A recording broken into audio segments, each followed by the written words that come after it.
आणि यानंतर बातमी आहे राज्यातल्या कुपोषणाची। कुपोषण मुक्त महाराष्ट्र करण्यासाठी सरकार कोट्यवधी रुपये खर्च करतं। आपण टीव्हीवरती तशा ॲड सुद्धा पाहतो, परंतु तुम्ही जर का राज्यातल्या आदिवासी पाड्यांवरती वस्त्यांवरती गेलात तर चित्र मात्र वेगळंच आहे।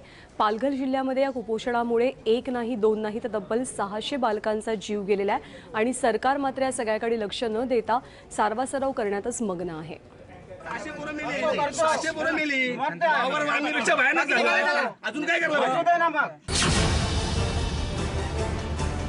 आदिवासी विकास मंत्री विष्णू सावरा यांचं हे धक्कादायक वक्तव्य।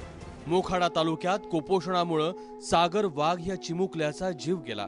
15 दिवसानंतर कुटुंबियांचं सांत्वन करण्यासाठी विष्णू सावरांना वेळ मिळाला, पण तिथं सावरांना कुटुंबीय आणि गावकऱ्यांच्या रोषाला सामोरं जावं लागलं। त्यामुळे विष्णू सावरांचाही तोल गेला आणि त्यांनी कुपोषणग्रस्तांच्या जखमेवर मीठ चोळलं।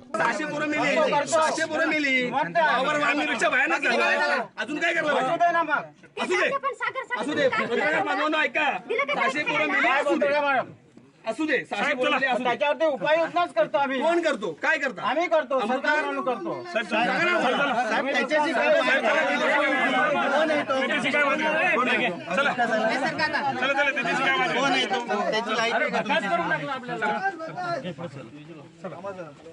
टाइम आला तर सागर तुम्ही सह केली असते तर कसा पोर माझा गेला असता।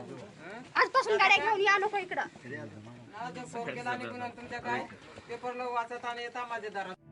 कुटुंबियांच्या संतापामुळे विष्णू सावरांनी भेट न घेताच खोच गावातून काढता पाय घेतला। मात्र माध्यमांमध्ये सरकारची बदनामी सुरू झाल्यावर मुख्यमंत्र्यांनी सावरांची हजेरी घेतली आणि मग घाईघाईनं स्पष्टीकरणाचा सिलसिला सुरू झाला।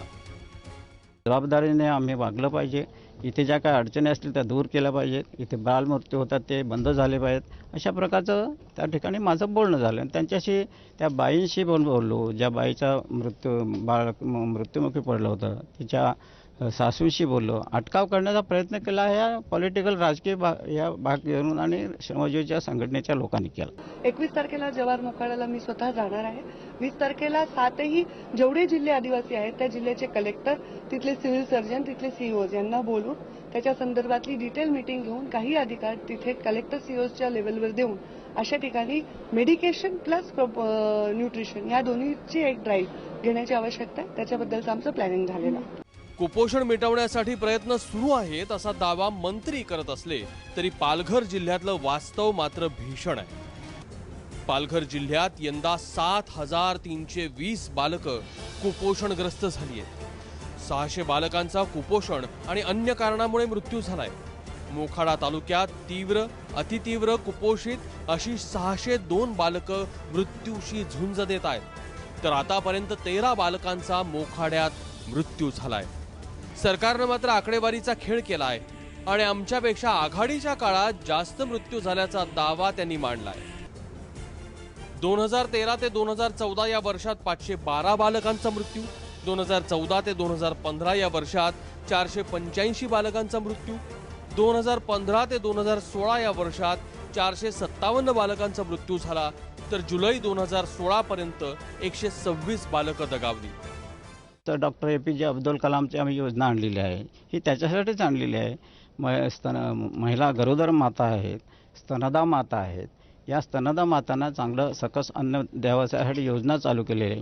ह्याच्याशिवाय ती योजना आणखी आम्ही विस्तारित केलेली आहे की 6 महिन्याच्या बालकापासून ते 6 वर्षाच्या बालकापर्यंत जे दूध आहे, केळी आहेत, अशा प्रकारचे अंडी आहेत, अशा प्रकारचा सकस अन्न कसं मिळेल ह्याच्याकरताही तरतूद केलेली। सरकार बालकांसाठी दूध, अंडी, केळी दिल्याचा दावा करतंय, मात्र चिमुकल्या ईश्वरच्या घरातील स्थिती दाहक आहे। माझा मुलगा कधी चांगला होता, कधी एवढा भात खायचा, कधी खायचा नव्हता। डॉक्टरांकडे आम्ही घेऊन गेल्यानंतर डॉक्टरांना काही तो सापडला नाही, म्हणून तो आजार डॉक्टर बोलले की आम्हाला आता हा आजाराचा उपचार होऊ शकत नाही, तुम्ही याला घेऊन जाऊ शकता। म्हणून आम्ही त्याला घरी घेऊन आलो। त्याच्यानंतर 8 दिवसांनी त्याची मौत झाली। ज्या देशात 3G 4G लोकांना फ्री मध्ये मिळतं, त्याच देशात 2 वेळच्या अन्नासाठी चिमुरड्यांचा जीव जात असेल तर यापेक्षा लाजीरवाणी बाब ती काय।